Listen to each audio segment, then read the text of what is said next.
Before any natural material enters a factory, understanding its source and condition is an important part of responsible production. Guidance. A horn is not a solid piece of plastic-like material. Its layered structure and natural curvature are what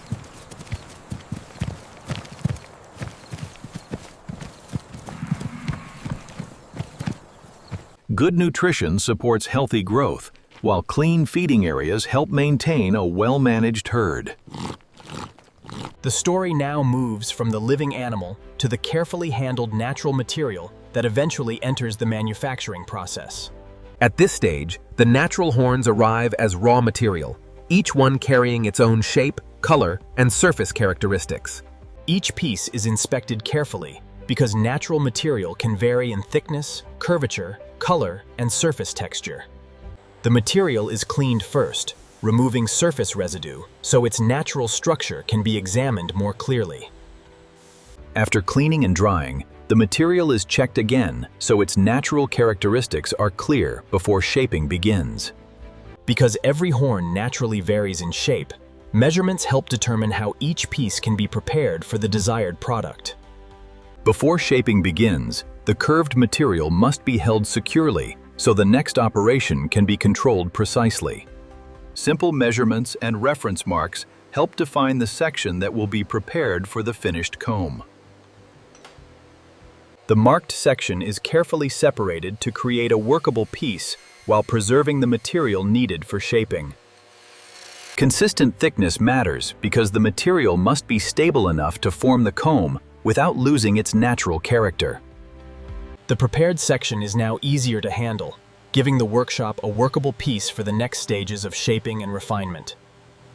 Controlled heat makes the horn more workable, allowing its natural curved form to be changed without treating it like ordinary rigid plastic. Controlled heat makes the horn more workable, allowing its natural curved form to be changed without treating it like ordinary rigid plastic. Once workable, the horn is positioned precisely so pressure can gradually reshape its natural curve. Controlled pressure gradually reduces the natural curvature, creating a flatter working piece for the comb. The material is checked at this stage to make sure it has become workable enough for controlled forming. After forming, the piece is allowed to cool and stabilize, so its new shape can be handled safely and accurately. The larger sheet is divided into manageable blanks, giving the workshop a consistent piece from which the comb can be shaped. Now the transformation becomes visible. A comb outline is planned onto the prepared horn blank before the detailed shaping begins. A flatness check confirms that the formed piece is suitable for the precise cutting and shaping stages ahead. The surface is gently refined to remove irregularities and create a smoother foundation for the comb's final shape. The marked outline now guides the first major cut, separating the rough comb shape from the surrounding material.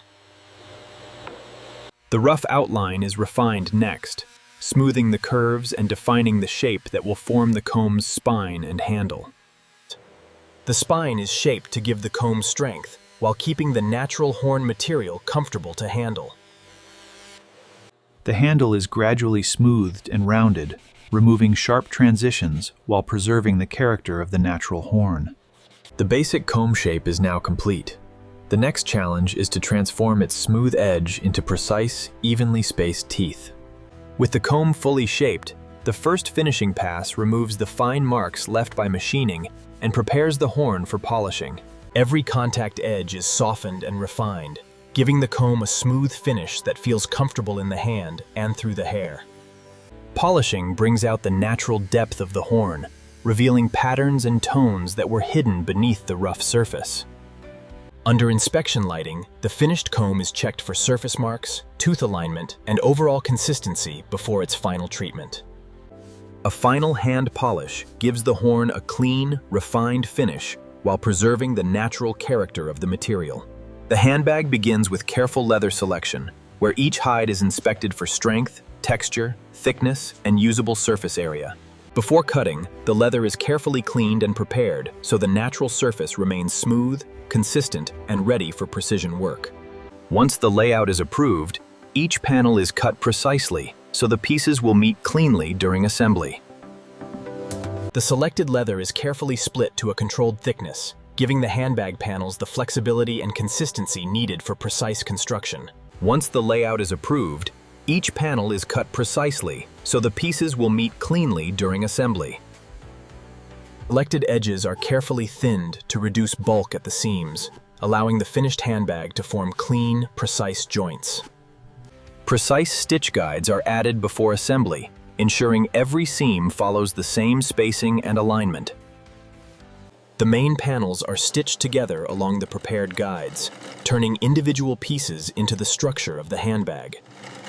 The side panels and base are added next, giving the flat leather pieces their final three-dimensional handbag structure.